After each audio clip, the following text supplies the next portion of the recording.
Hello, in front of me I've got KEYCHRON K4 HE. In this video I'll show you how to hot swap switches.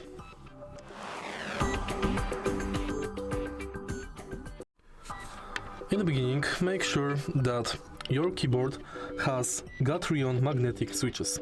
Only those are hot swappable. Next, prepare key switches removal tool, place it over the switch,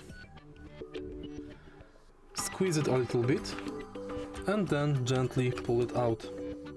As you can see, this switch is magnetic with two pins in the standard position.